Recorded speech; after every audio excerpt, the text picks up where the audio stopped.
Hello, everybody, and welcome to the Theros Beyond Death set review. We're going to be going through the blue cards this time with special guest DC Sports, also known as Zach on internet and on Twitch. Welcome, Zach. Having me again. Oh, yes. Welcome back. We're going to briefly be going through the card grades again.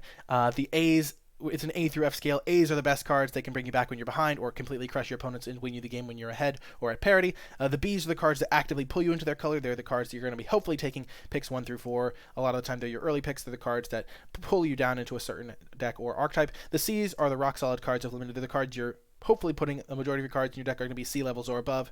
They're the cards that define archetypes and are generally just crashing into each other in limited games. The D level cards are cards you're a little bit unhappy to be playing. They're filler. They are a little bit subpar, but you're going to generally have to run 1 or 2 of those in your deck. The best decks, of course, will not have any of those. And then Fs are unplayable. There's also cards that we give a sideboard grade because you're only going to want to play them in the sideboard, but out of the sideboard, they're quite good. And then there are cards that require a bit of building around, so we'll give them a special build around grades. But without further ado, let's jump into the set review for blue, starting with Brine Giant. What do you think of this card, Zach?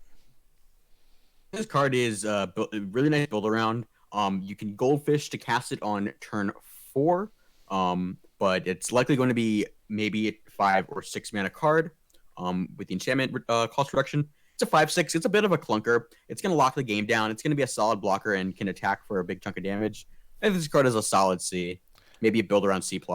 I'm in a similar boat. I don't think it's insane, but I think that, Colossopede is the card that this makes me think of because I think 5 mana is going to be pretty easy to cast this for. There's just tons of enchantments. So like a 5 mana 5/6 is like a little bit better than Colossopede. So I think it's going to be a C, maybe a C plus in the right deck. I agree. It does take a little bit of work, but after getting that work done, a 5 mana 5/6 is just a solid card in limited and one you're going to have to play. Just because it's relatively vanilla after its cost reduction doesn't mean it should be ignored. So yeah, C plus for Brian.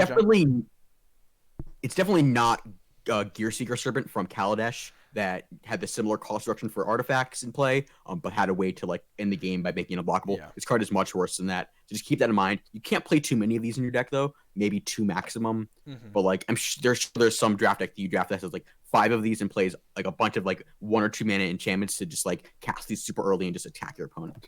That would be an awesome deck, and I'm sure it will happen at some point. Specifically, I'm very certain it will. When the arena bots mess up and just undervalue Brine Giant, it's going to be the new Merfolk Secret Keeper. I don't actually think I don't. Just so I want to elaborate on this a little bit. There's a 1 mana enchantment creature in blue that I think is going to go pretty late, and you play just cheap 2 mana enchantments.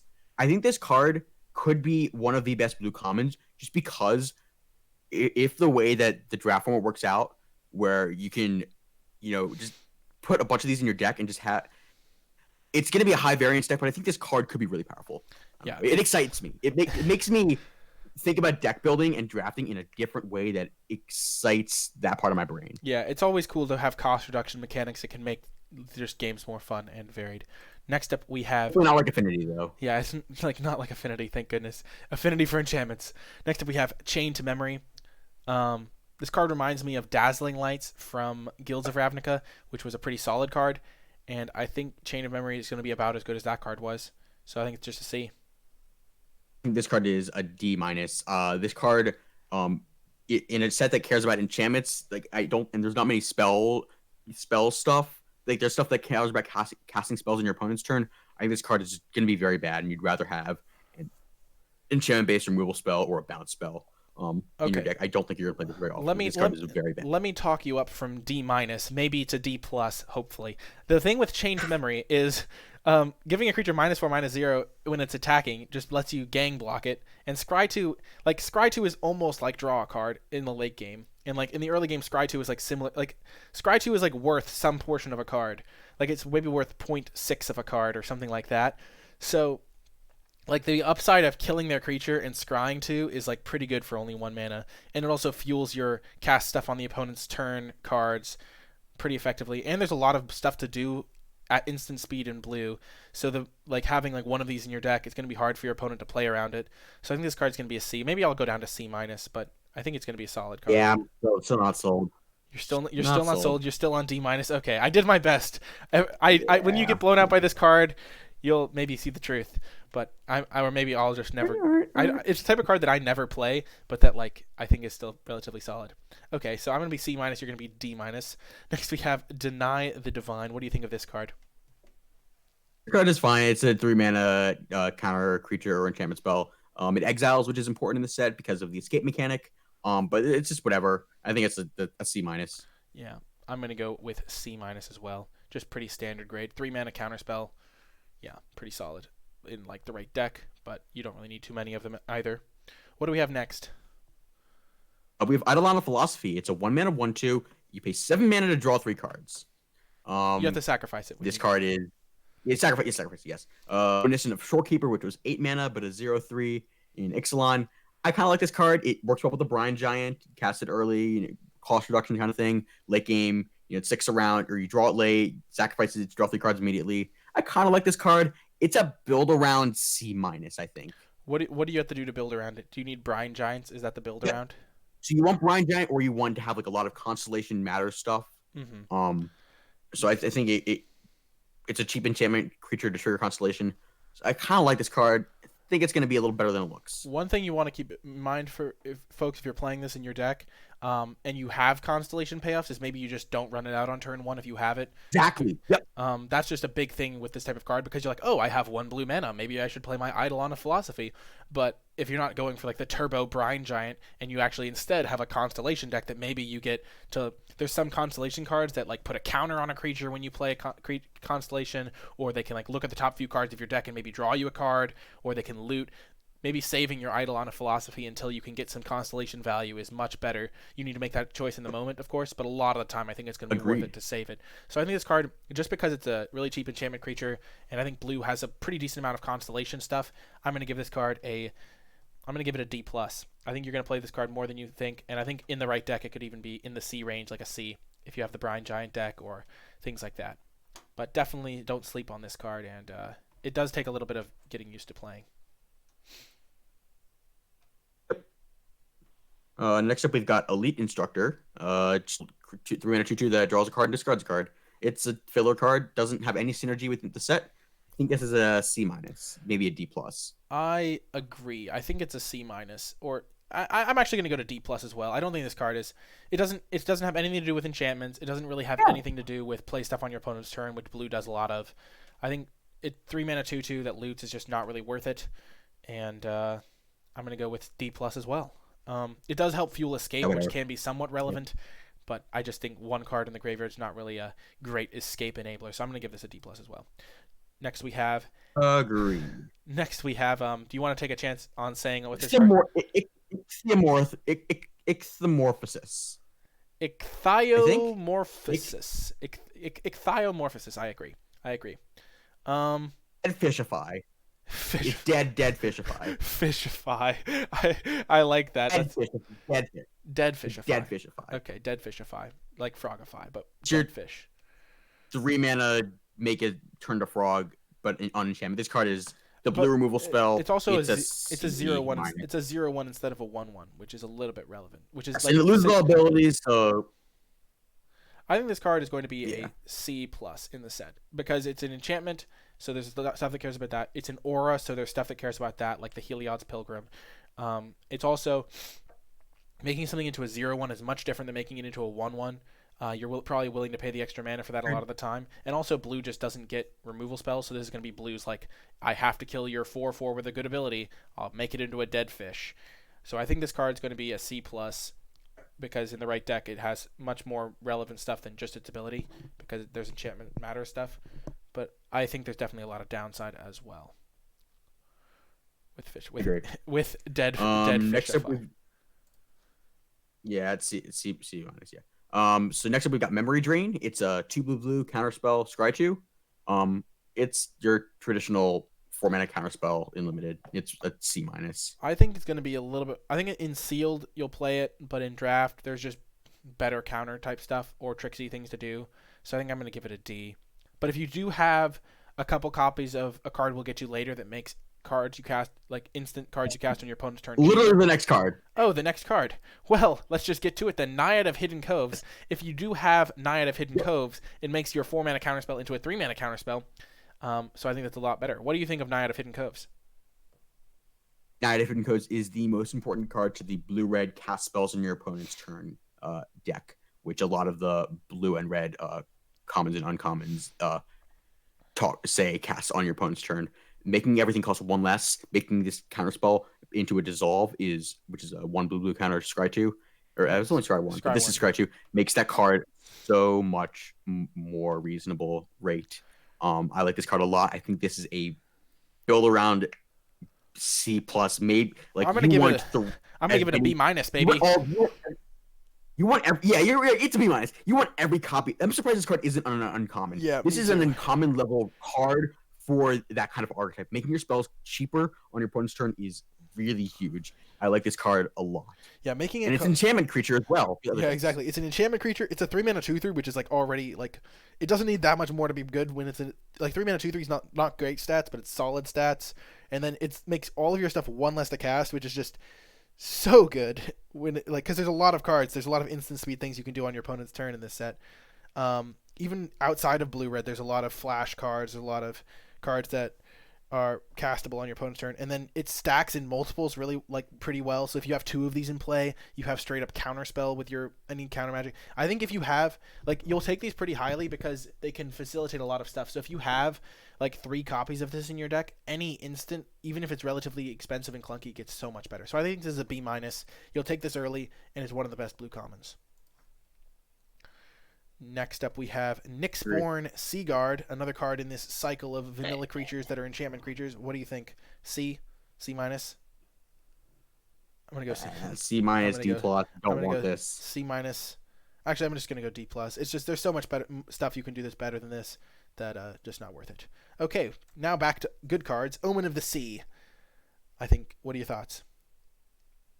This card is totally fine. It's preordained on your opponent's turn. For 2 mana. Or it's actually no. It's scour all possibilities from Modern Horizons. Scry 2 then draw a card is really nice. It just helps filter your draws, makes your decreases your mulligan, and being able to sacrifice this to scry 2 also like casts on your opponent's turn. It costs 1 mana with the Naiad of Hidden Coves. Helps you find your bombs. It's a C. Yeah, but it's a good C. It's not a C plus. I don't think it's just a C because you. Yeah. I think it's just a C. It's just a C. I agree. It doesn't give you card advantage, but it gives you a nice little filtering, and there's a couple things like instant speed, constellation triggers. If you go back to the unicorn, it taps creatures. If you have that card, there's just constellation seems like one of those mechanics that really makes Omen do much better. Next, we have Riptide Turtle. I'd be interested to hear what you think of this card because this is generally a card that I really don't like the effect. I do not like 2 mana 0/5 walls, even if they have flash. I do not like this card. Yeah. There's no high alert in the set to make me attack with this card. So no, I'm off of this turn. I do not like this, really Sam. You should not play this card. I think it is like a build around because if you have enough cards that pay you off for doing stuff on your opponent's turn, those decks seem to me that they might be a little bit clunky and that they might need some stuff to do in the early game because those decks seem to me like after you get your Naiad down, you can really start going to town. But on turn 2, you're a little bit weak potentially. So in those decks specifically, if you care about casting stuff on your opponent's turn and you have like 3 payoffs for that, then I could see Riptide Turtle being a build around like C because you just need something to defend you while you get your walls up so you can hold up your counter spells and stuff. But in every other deck, it's like a D or a D minus. That was my big turtle speech. I know I said I wasn't a fan of turtles, but I had to give this turtle a shot because it reminds me of Finding Nemo. Right. Up next, we've got Sleep of the Dead. This is blue, tap a creature at sorcery speed, doesn't untap, and it's got Escape, exile 3 cards from your graveyard, 2 in a blue. This card is bad. It's not an instant speed card. I do not like this card. It is not good. Yeah, it's just the tempo is. I just think it's bad. There's it doesn't. I was reminded of. No enough. I don't even need to. It doesn't remind me of anything. I just don't think this card's good. Yeah. It was a card from Battle for Zendikar called. Yeah. Gosh, what's the card? Yeah. I was literally thinking of that card. The card from Battle for Zendikar. Rush of Ice. Yeah. It was Rush of Ice. That's what it was. Rush of Ice. This is not Rush of Ice. This card is very bad and is not anything near that. Yes. Next we have Starlet Mantle. This card's gonna blow me out and it's gonna piss me off when it does. I think you have to think of this card as a counter spell kind of. Like, you don't really want to just cast this. You want to cast this when you're going to kill their creature, because you're like, if you attack your 2/2 into their 2/2, you can use this to win the combat, or you can just hold this up and counter a spell and use this as like a counter spell essentially for removal. But I think this Agreed. card's going to be a C. I think blue decks will want one copy of it, but it's not. Agree as well. It also triggers your Constellation and Instant Speed, which can be relevant, but it's not like an absurd card. So you'll want, and after the first copy, it goes way down in value. So if the first copy's a C and the second copy's like Agreed. a C minus or a D plus. Next we have Stern Dismissal, which I initially misread, and now I think it's significantly worse than I initially thought, but it's still pretty good. What do you think? What do you think it said? Huh? It was for anyone? Oh, I thought it said that I could bounce any creature, and I was like, wow, strictly better unsummon. What the heck? This card is fine. The issue with this kind of effect is bouncing enchantments is like awkward because it triggers your opponent's constellation again. I think this card is fine. You want one in all of your blue decks, but like, I don't love this at anything higher than a C. I think it's a C. I think the fact that you can blow out them if they're going for an aura for super cheap is relevant. But I think it's again, the first copy is probably a C, and the second copy is probably a D, because you can't bounce your own creatures to free them from auras, which is probably a good thing. And yeah, overall, I think there's enough value out of bouncing your opponent's creatures that this is going to be a solid card, but I don't think it's a premium common or by any stretch of the imagination. I think it's definitely I think it's slightly better than the card that gives -4, -0 and Scrytube, but not an absurd amount. Yeah. But obviously, you're way down on the -4, -0 Scrytube, so yeah, you're in the gutter on that one. Next was Thirst for Meaning. Thirst for Knowledge, but with enchantments. So kind of like how we have Gearseeker Serpent, but for enchantments, we now have Thirst for Knowledge, but for enchantments. I'm a pretty big fan of Thirst for Meaning. What are your thoughts? So this card historically has been good and constructed, but has been kind of weak and limited because this is one card. You're drawing 3 cards, so if you're plus 3 cards, you're minus the 1 card that's in your hand that you've cast, which is the Thirst, and you're discard. So basically, it's you see there are 4 cards. You're down 1 card, up 3 cards, down 2 cards. So you're only up plus 1 card unless you're discarding enchantment that. So that enchantment has to be not worth a card enough for this card to be actual card advantage. I think this card is good for fueling Escape, but I don't know if that's actually what you want to be doing in this format. How good Escape's going to be. I think Escape is going to play way better in Constructed than it is in Limited. I think this card is actually a trap. I think this card is actually bad in Limited, and I'm very open to be proven wrong, but I think this card is going to play way worse than you think it will, because people remember Thirst for Knowledge being, a good card, but they remember it being good and constructed and not limited. Great. So this card is very overrated. I think this is a C minus. It's a builder on C minus. It's a C plus if you have graveyard synergies, but I am not a fan of this card. I think it's a C to C plus level card. I'm not super high on it like you. I agree with a lot of what you said. Like, people tend to interpret cards like, oh, I remember Thirst for Knowledge is a good card, without remembering that, oh, it's a good card because in Constructed, #Mono Bluetron, it is oh God, I play Mono Bluetron. Are you one of those players? I have Mono Bluetron as the only paper modern deck I have, so I play Mono Bluetron a ton, and so I play Thirst for Knowledge 4 copies. It's great, but Thirst for Meaning is like, in Limited, there's definitely a ton of enchantments running around, but sometimes you're going to want to keep your enchantment because it's like your only spell you draw. Like, if you draw a couple lands and an enchantment, you might want to keep the enchantment, and then you have to discard 2 other cards. So I think Thirst for Meaning, I think Fueling Escape is relevant, but I think it's a C overall. I don't think it's absurd. I think it's a okay card, and I think that it'll be fine in your deck, but it's not absurd or anything like that. Next we have I'm not a fan of the card. Towering Wave Mystic is I think this card is probably going to be just a solid C. What do you think? It's a C minus. You mill yourself, it's cute. Or you can try and deck your opponent. This card is just whatever. It's a 2/1 for 2. It doesn't mean much to me. You're right. I'm going to get down to C minus because it just doesn't have a great stat line. And there's even 1 toughness punisher, so I'm going to actually go down even further to D plus, because if I attack with this card and they flash in their Heliod card to make 2 1/1s, I'm just going to cry. So I think 1 toughness creatures are going to be punished more in this set, and I think this card's going to be a D plus. Unless you're a heavy escape deck, in which case it's like a build around C in that deck. Next we have Triton Wave Rider. What are your thoughts on Triton Wave Rider? Giant, not a huge fan. If you have ways to bounce enchantments, pick them up and fly this every turn, it gets a little better. But like, I'm still not in love with this card unless there's like a blue aggressive deck that that wants to race. Don't love this kind of card. It's just whatever. It's a C, solid C. A solid C. I think it's a little bit worse. I think it's a C minus because sometimes, like, if you're playing enchantments, unless those are enchantment creatures, it means you're not developing your board to attack. I think my favorite constellation ones are the ones that get really good if you surprise your opponent. So like you cast a flash enchantment and then you get them, which I guess this can do if your opponent attacks a 2/2 into it when you have open mana, which seems unlikely. But I think this card's like a little bit worse than that because I just don't think you can necessarily be attacking with this card consistently, and it's like not a great blocker. So I think it's a C minus, but definitely a card that I'll be playing for sure. It's a Merfolk Wizard.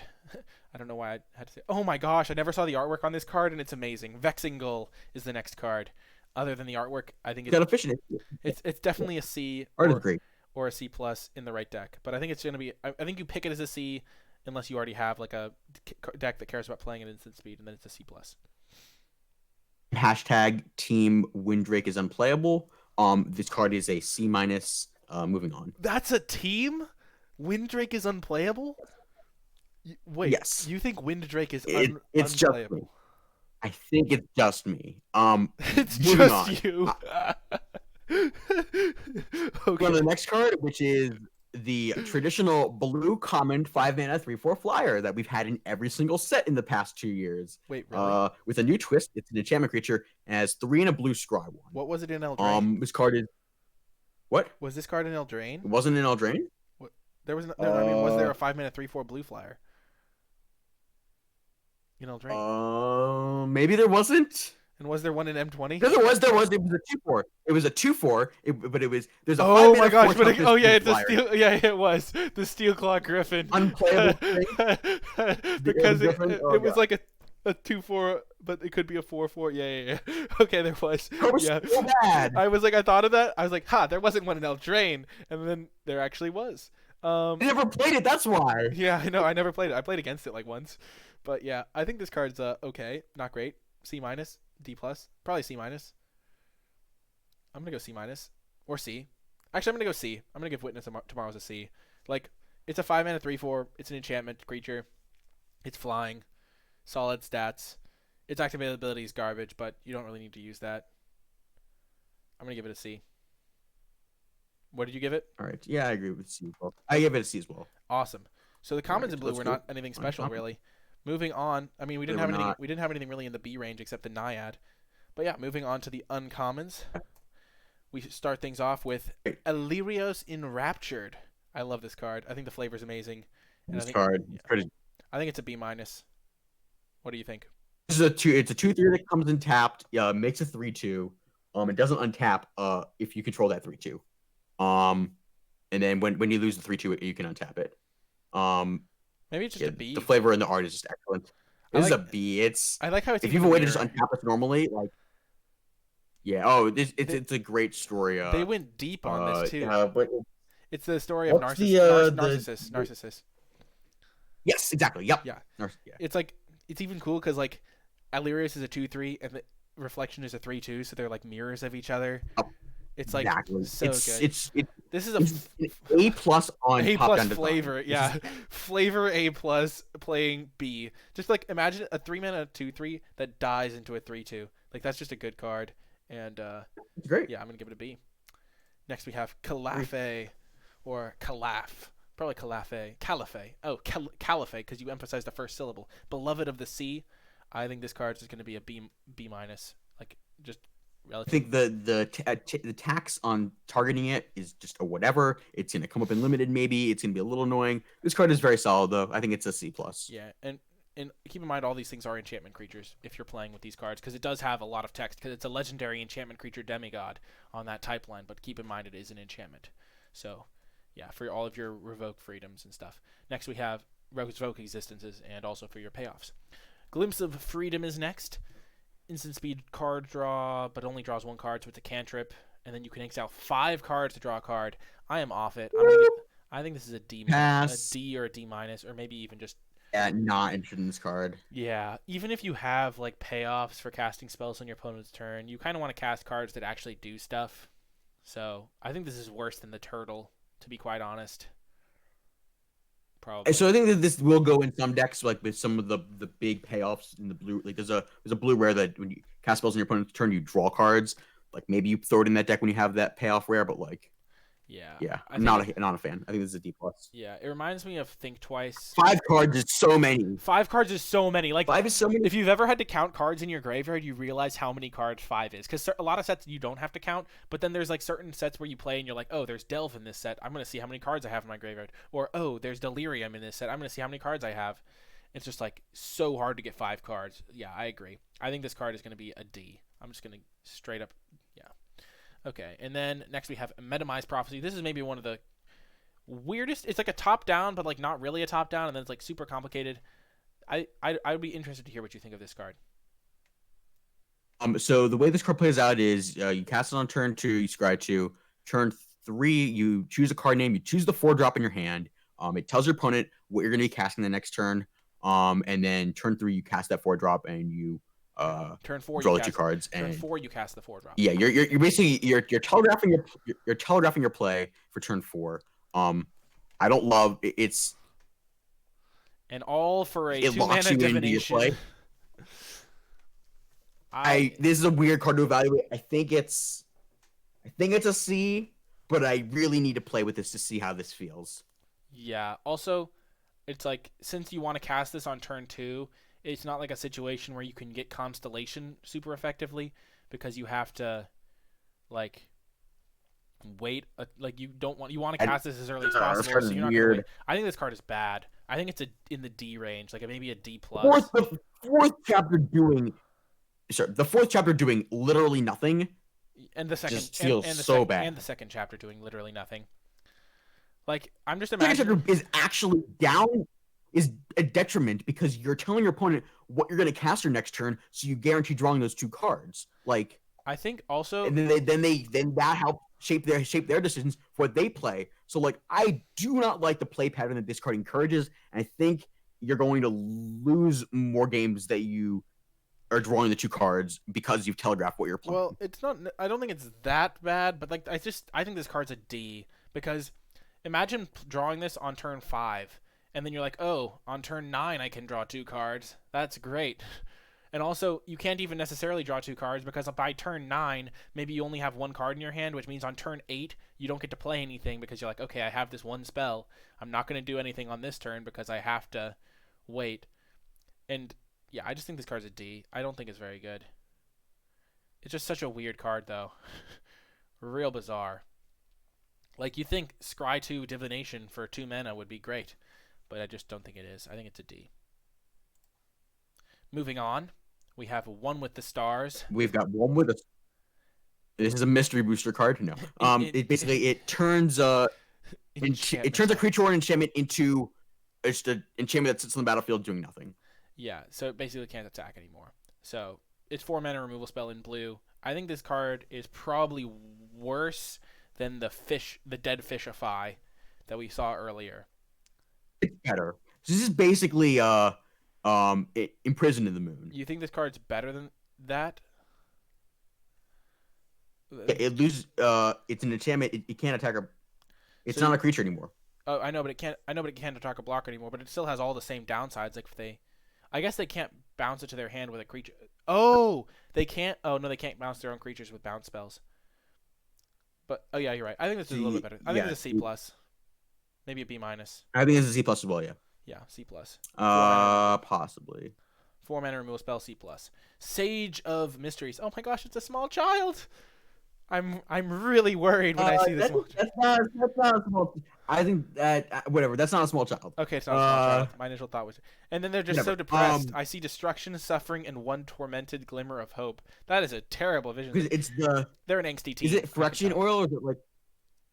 Is the Phyrexian oil coming out of the? I don't know. Out of the water, or is the underworld coming? No, I think that's like the star field. Like it looks like a galaxy in the artwork. Who knows? Whatever. Anyways, this card is bad. Like it's not Hedron Crab. Like I don't think the skate payouts are good enough to be milling yourself. Milling your opponent can be very bad in this with escape going running around. So I think this card is very bad. And it's a D plus. You can mill yourself, which is kind of nice, but I just don't think it's worth playing a 1 mana 0/2. So I think this card is going to be a D minus, and maybe it's actually an F, but maybe there's a build around where there's some weird deck where you really just want to have any way to mill yourself possible. But I think it's an F in most cases.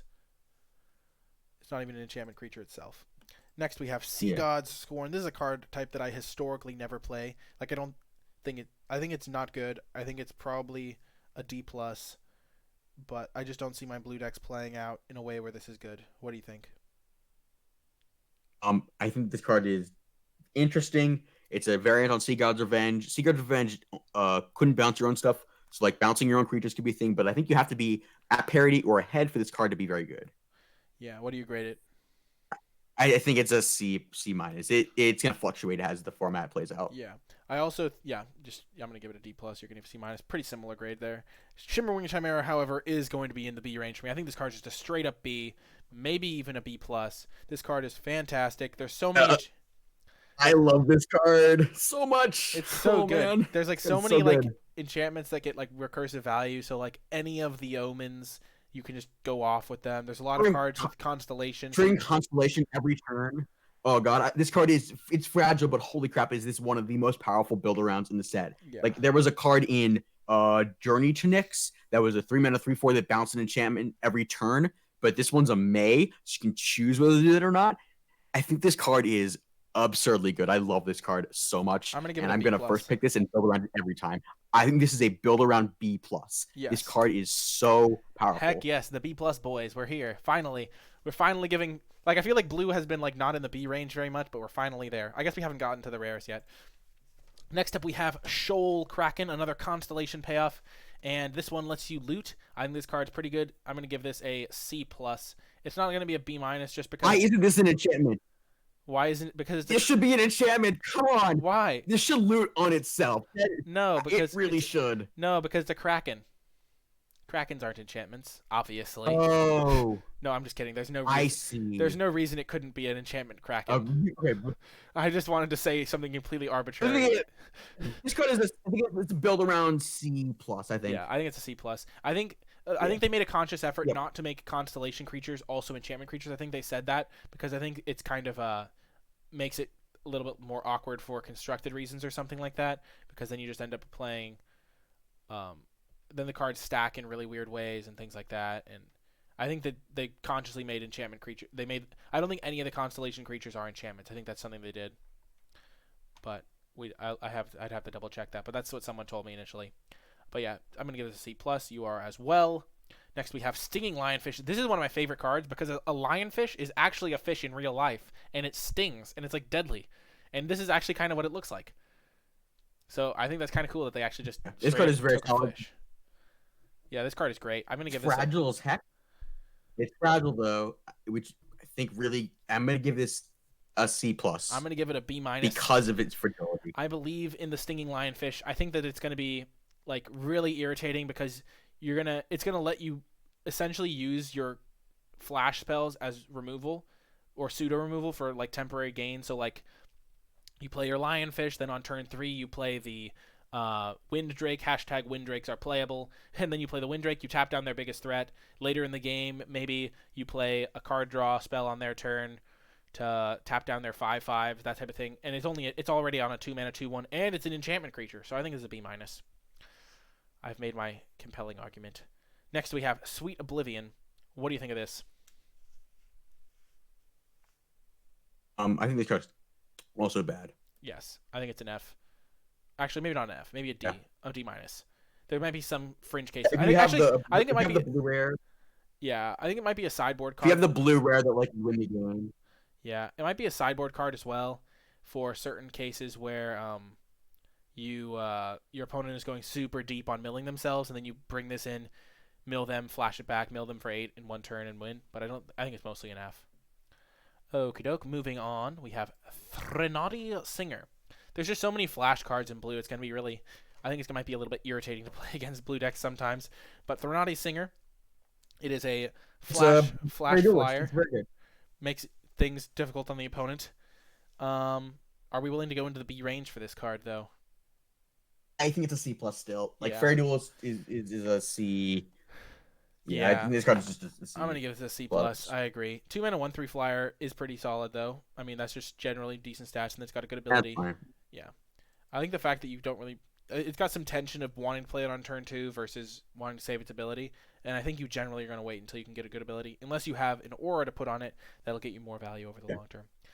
We have next Whirlwind Denial. For each spell and ability your opponents control, counter it unless its opponents pay for. This is a really weird, like, usually you don't counter abilities, and especially not spells and abilities at the same time, but I still generally think this is just bad because it's like a bad mana leak. It's like a what's that called? Convolute. It's a convolute.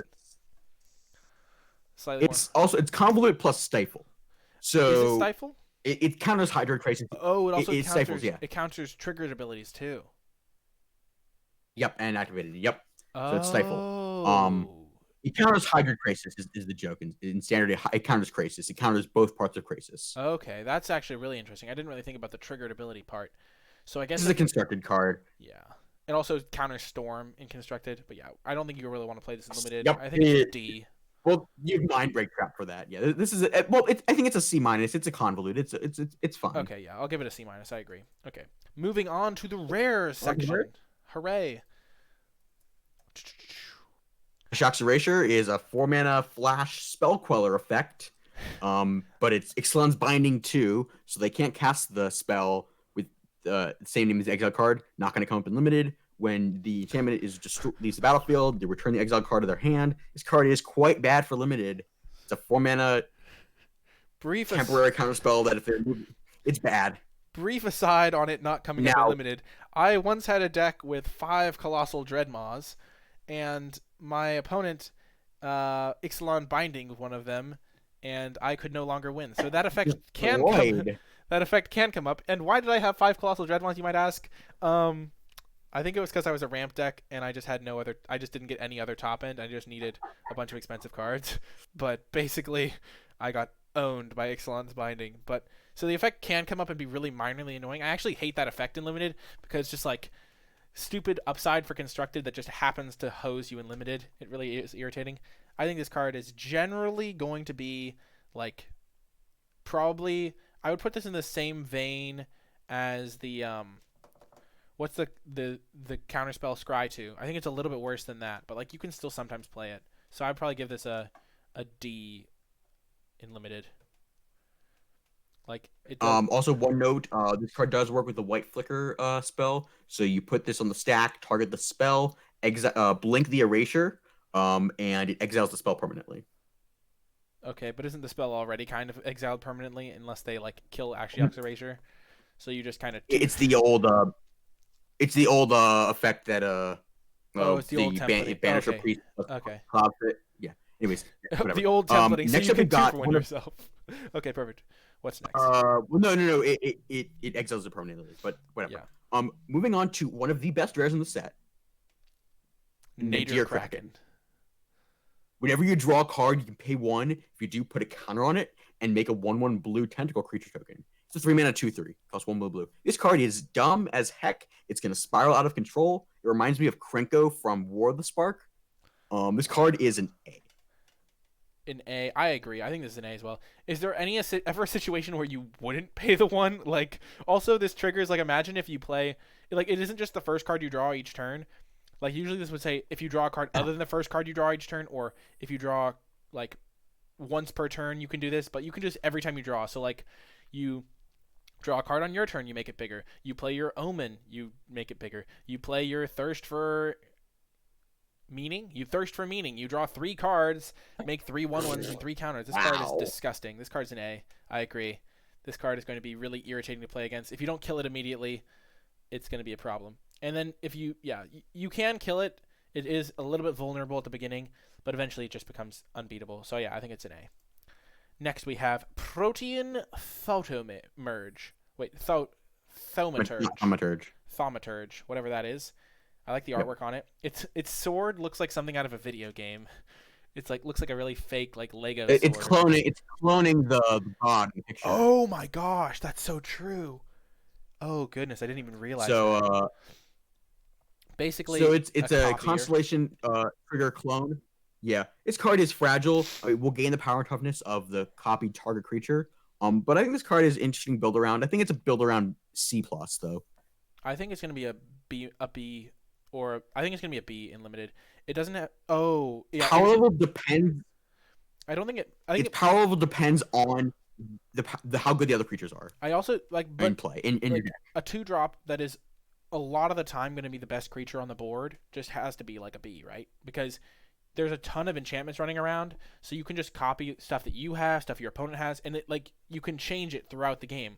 So on turn 3, maybe you play an enchantment creature, and all of a sudden you have 2 of them, and then on turn 5 you play another enchantment and copy your opponent's 6/6. So like I feel like this card's just gonna gotta be a B. It feels like the flexibility is super good. It's a two mana card that's going to be the best creature in play a lot of the time, and you're going to be taking this card really highly. It might even be a B plus. I'm actually going to go up to B plus. This card is fantastic. I'll give it a B minus. Okay, okay. I've talked you up a tiny bit. I always seem to talk you up like very slightly or not at all. Okay, So we've next. got Thassa's Intervention. Yeah, so this is X blue blue. Look at the top X cards of your library. Put up to 2 of them in your hand. The rest in the bottom, random order. Or counter the spell unless its controller pays 2 times X. This card is basically like it's a 4 mana draw 2 or syncopate. Starting at 3 mana. This card is a C plus. I think this card's great. I I think think. it's a really nice payoff for being a blue control deck. If you end up top, like it's a great top deck. Like it's like a, it Yeah. kind of reminds me later on in the game, as like if you draw it with 7 mana, you can hold it up on their turn. If they don't cast anything worthwhile, you can like look at 5 cards. Like I don't think you're gonna be using it as a syncopate if you can help it. You're gonna want to like in the early game you might syncopate something or like not syncopate but like counter unless they pay 1 on like a 4 drop or something. But a lot of the time in the late game, if you top deck this, it gets around the problem with counter spells in limited, where if you top deck them late, there's sometimes not enough. Whereas you can like look at like the top 6 cards of your library, even in the late game, or top 4 cards, and look for something kind of good. I still think it's a, I think it's a, yeah, it's a C, it's a B. I think it's a C plus. You're right, Arg. I was trying to make myself Yep. give it a B Yep. minus, but I couldn't bring myself to do it. Yeah, it's definitely good though. Next up, we've got what is Thought this next card? Thassa's Oracle. So it is the alternate win condition in the set. I'm gonna read this card because it's got really fun text. It's blue blue for a 1/3 Merfolk Wizard. It's not an enchantment creature. When it enters the battlefield, look at the top X cards of your library, where X is your devotion to blue. So you look at the top 2 cards of your library, then you put up to 1 of them on top of your library, and the rest on the bottom of your library in a random order. If X is greater than or equal to the number of cards in your library, you win the game. So it's basically looks super complicated, but in the end, I think it's just bad. I also agree. I think it's an Omen Speaker and nothing more than Yeah, that. it's literally Omen Speaker, but it's harder to cast. So I think this card is going to be a C minus. I agree. It's got Super Scry. You'll sometimes play it, but like it's hard to cast. And if you ever win the game with this, it's going to be dope though. It's going to be awesome. But yeah, don't Put it let on it. Twitter if you have to win the game. Put it on the stack. Yeah, at Zach on Twitter. I don't have a Twitter. Next up, we've got an A. We've got an Oh, A. we went from 0 to hero. This is an Twix. A. What is The Sudden Storm is the a Sudden Storm 3 do? blue blue 4/5 flash flyer. This card is dumb, and then spells you cast with it has flavor text. It's a flash 4/5 flyer for 5. This card is amazing. And It's going spells to you eat your cast creature and then kill you. if you have expensive cards, they cost 1 less to cast and they can't be countered. Honestly, like this is the type of card where you can't play around it usually because it's a rare, but then they just play it and you're like, wow, why is that a 4/5? And why is it like if it's just so much annoying stuff. Like even if this didn't have flash, it'd be pretty good. Like yeah, this is definitely like I feel like this is probably a constructed plant. They want like a flash threat for constructed maybe. But yeah, this is an A. This is just gonna win games and be really irritating. So yeah, take Thrix if you see it. What is our last card here? The last What's our card. last card here? Oh, I love this card. Wave Break Hippocamp is a huge do. payoffs for casting spells on your opponent's turn. If you take this card, it's also an enchantment creature because why not? But basically, when you cast your first spell during your opponent's turn, you draw a card. So all of your flash spells get draw a card tacked onto them. This is going to be an. I think this might even. Do you think this gets into A range? Like A I don't minus, think so because B it's a 3 plus. mana 2/2. I think it's a B plus. Okay, B Um, plus. it's a must answer threat, and like Yeah, I I think think that I'm getting in. it's also Yeah, fragile. I can get the B plus also because you need to have some things with flash, so you might just like not have something. But if you put this in your deck, you really should have like 6 or 7 flash cards, or maybe even more. There's a ton of them. Yeah, maybe I'm overestimating how many flash cards you have as well. But this card strikes me as like really powerful. It's also an enchantment creature. So yeah, B plus. It's like Shimmering Chimera, maybe even a little bit better. There's a great payoff for building your deck around it, and you're going to be I wanting to think make the this play early. pattern with this card is going to be like you play this on turn 5 when you have the hexproof flash enchantment Oh my in your gosh. hand to protect it. Oh god. That's going to be the play pattern, and you're going to destroy them, and you're going to untap, and then you win the game at That's that one play point. pattern. There's also the play pattern of just jam it on turn 3 and pray. There's the jam it on turn 7 when you have counterspell backup. Also, there's some situations where you can play turn 3 of the Naiad that makes your cards on their turn cost 1 less, and then on turn 4 you play this and hold up a bunch of 1 mana cards Back that are up. now 1 mana. Oh my gosh, I'm so excited to play with Wavebreak Hippocamp. What makes Super the it cool. makes the extra thingy one less, yeah. Yeah, so that would be like fantastic as well. Oh, if you do get a Wavebreak Hippocamp, prioritize cards that are like going to be able to protect it, and also obviously flash spells. Finally, we get onto the mythics, and we have what I think is probably the best mythic in the set, or one of them at least. Kiora bests the Yeah. Sea God. Do you want to explain the intricate plot line behind how you beat your opponent with Kiora bests the Sea God, Zach? You start by making 88 blue Kraken token with hexproof. Of course, We hexproof. know that is the Theros Obviously, mechanic. And obviously then hexproof. the next turn you tap all the non-land permanents, and they don't untap. And then third turn, you gain target permanent opponent controls, and you untap it, and it doesn't get haste, but it's already it doesn't get haste. Oh my gosh, I guess the card's a dud then. Jeez, I Yeah, it's was. unplayable. It doesn't those conscripts are thing. It just heals the thing. This card is obviously super dumb. I mean, even a 7 mana Um, 8/8 hexproof creature is like why? And then it's like they want you to be able to attack with the hexproof creature, so they tap all of your opponent's stuff just so that you can keep attacking them, and that they won't be able to attack you back. you just 16 them. And So I then, guess the play around is like you tap all this stuff, they play something else, you steal that, and you attack for 8 the second time. Yeah. oh So this card is just like it deals your opponent 16 damage likely, and yeah, this card yeah, is really stupid. yeah, this card's like an A plus. I'm gonna give it the A plus. The This coveted is the first A plus. This is I think the best rare in the set. I Yeah, think this is I better than agree. any other rare mythic in the set. Yeah, it's It's like 7 mana, unbelievable. which is a bit of a cost, but holy crap, this card is so dumb. Also, you can use it with it does trigger your constellation cards.